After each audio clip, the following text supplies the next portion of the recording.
Tachan camisa distinta, pero no porque esté filmando esta parte en un día diferente, sino porque ve que me quedaba la otra demasiado oscura. Pero seguimos con Miguel Primo de Rivera. ¿Cuál es su ideología? ¿Es un fascista? Vamos a ver.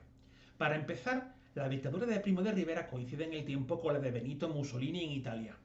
De hecho, don Miguel va a Italia, saluda a Mussolini, lo reconoce como su inspiración. Sí, señores. Y luego, el propio Alfonso XIII dice que Miguel Primo de Rivera es su Mussolini, igual que el rey de Italia tenía su dictador, el rey seguía siendo rey en Italia, pues aquí en España una situación parecida. Por tanto, si el propio Alfonso XIII lo reconoce y Miguel Primo de Rivera no tiene reparos en decir que Mussolini es su inspiración, bueno, pues vamos a suponer que sí lo es. Pero no, no es así. Hay algunos parecidos, hay algunos parecidos. Por ejemplo, el hecho de fundar un partido único. En el caso de Benito Mussolini, el partido fascista. En el caso de Miguel Primo de Rivera, la Unión Patriótica, que curiosamente tiene las mismas iniciales de Unidas Podemos. Pero bueno, es coincidencia. Así que ese partido único es un caso de similitud entre España e Italia.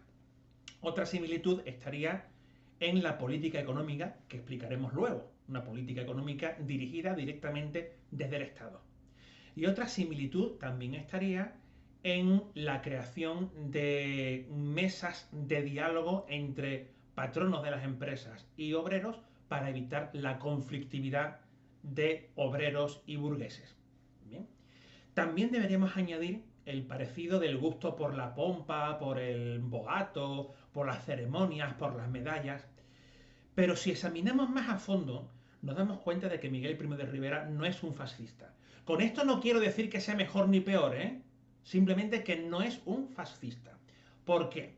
Porque para ser fascista propiamente dicho, Miguel Primo de Rivera tenía que haber ejercitado una gran propaganda en torno a su persona. Es decir, considerar al líder como una persona especial, carismática, por encima de todos los demás, cuya autoridad no puede discutirse bajo ningún concepto, un tanto apartada del resto del pueblo, por el que todo el mundo daría su vida. Y Miguel Primo de Rivera no, Miguel Primo de Rivera es una persona campechana y decía las cosas así en plan llanote, como si se estuviera tomando una copita de vino en un tabanco de Jerez, ¿no? Y esto yo lo arreglo así por, pues, una persona muy popular, autoritario, sí, pero él no iba de ser el líder espiritual del pueblo al que había que conducir, no, era simplemente el señor que mandaba. Pulso firme, con mano firme, pero no era el líder carismático. Y esa es una diferencia muy, muy importante. Otra diferencia importante es que mientras en Italia la cultura tuvo un gran papel para adoctrinar a las masas, hubo toda una retórica del Estado para que desde pequeños los niños aprendieran las virtudes patrióticas. En España eso no ocurrió con Primo de Rivera. Primo de Rivera le interesaba bastante poco la cultura.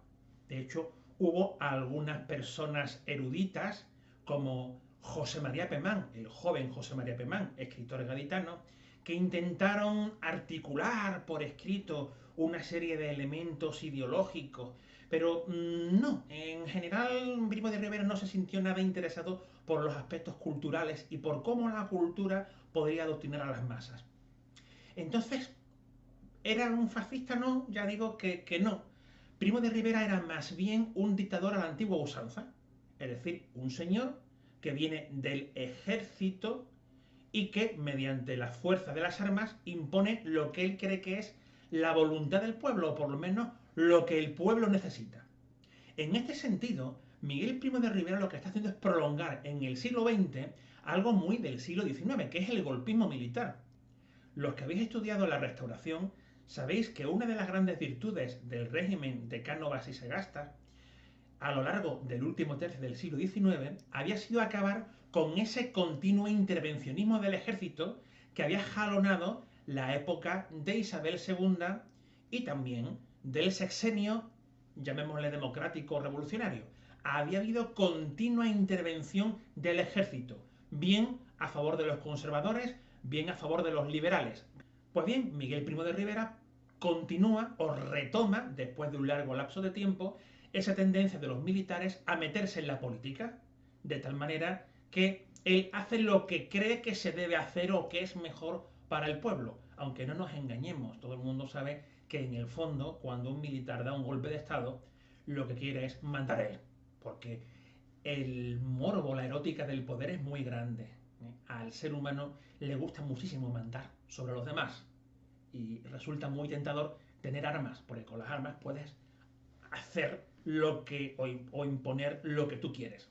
Así que, al fin y al cabo, es un militar en la vieja tradición decimonónica española del golpismo. Pero no es un anuncio de lo que en el siglo XX se conocerá como los grandes totalitarismos, que son el fascista italiano, paralelo a Primo, el nazi alemán y por supuesto el comunista ruso.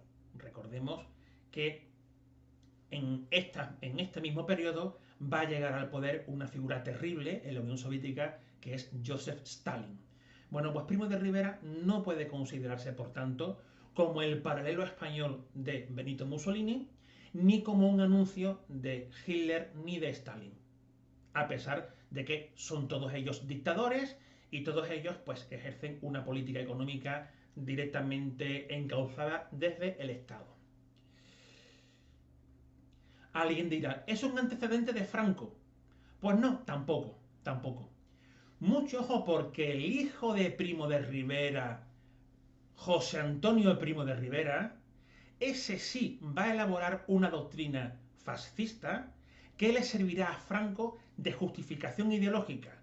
Franco tomará ideas de José Antonio Primo de Rivera, del hijo del jerezano, para su propio régimen. Pero Miguel Primo de Rivera no tiene que ver con lo que elabore teóricamente su hijo años más tarde. Por tanto, Miguel Primo de Rivera no es un precedente de Franco. Es una continuación de esos militares golpistas del siglo XIX. Y una ultimísima cosa. Franco está considerado por algunos historiadores como un genocida. No solo porque matara a mucha gente durante la Guerra Civil, sino porque una vez ya él perfectamente asentado, ordenó la ejecución de muchísimas personas. De ahí que hay historiadores con los que yo estoy de acuerdo que consideran a Franco un genocida, un asesino de masas. No fue nada de eso Miguel Primo de Rivera. Miguel Primo de Rivera no asesinó a las masas, sino que se limitó a ejercer el poder con dureza y eso sí, encarcelando a todas las fuerzas opositoras que consideraba peligrosas, fundamentalmente a las anarquistas de la CNT.